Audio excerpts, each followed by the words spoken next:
કેમ છો મારી યુટ્યુબ ફેમિલી? તો તમને બધાને જય માતાજી.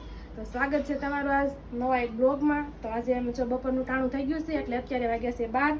તો આપણે શાક બનાવવાનું બધું તૈયાર કરી નાખ્યું છે. આ છે બટેકા, આ છે ટમેટા, અને આ છે રીંગણા, અને આ વટાણા, અને આ છે ફુલાવર. તો આ બધાનું આપણે શાક બનાવવાનું છે. તો સૌથી પહેલા આપણે ગેસ ચાલુ કરી દેવું. તો આ ગેસ ચાલુ કરી દીધો અને કુકર મૂકી દીધું છે.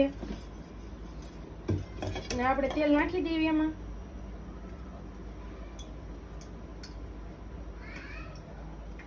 શાકમાં જેટલું તેલ જોઈએ એટલું નાખવાનું. તો આપણું તેલ આવી ગયું છે. તો આપણે રાઈ નાખી દેવી.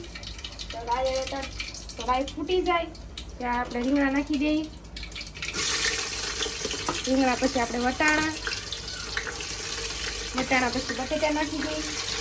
અને છેલ્લે ફુલાવર નાખશું. ફુલાવર નાખીને હવે આપણે ટમેટા નાખી દેવી. અને હવે થોડુંક મીઠું નાખી દઈએ સ્વાદ પ્રમાણે.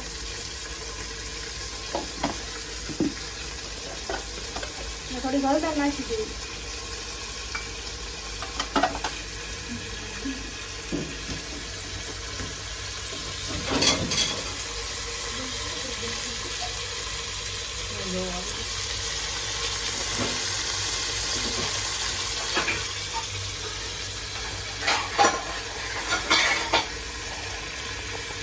હલવાઈ નાખશું થોડીક વાર.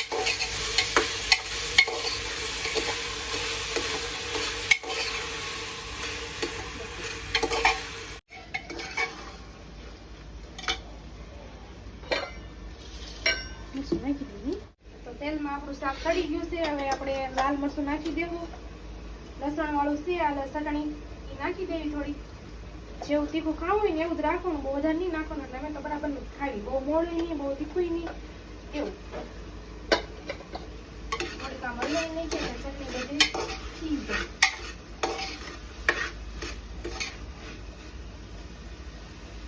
થોડુંક આપણે પાણી નાખી દેવી એટલે આપણું શાક ચડી જાય.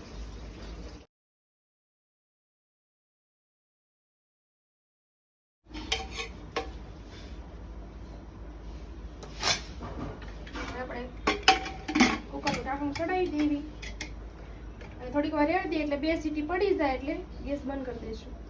3 સીટી પડી ગઈ છે. તો આપણે કુકર ખોલશું તો જોઈ લેવી થઈ ગયું છે કે નહીં. તો જો સરસ મજાનું શાક થઈ ગયું છે. સુગંધ તો સારી આવે છે. હવે આ છે આપણું શાક ઊંધિયું તૈયાર. અને ઉપરથી આપણે ધાણા નાખી દઈશું.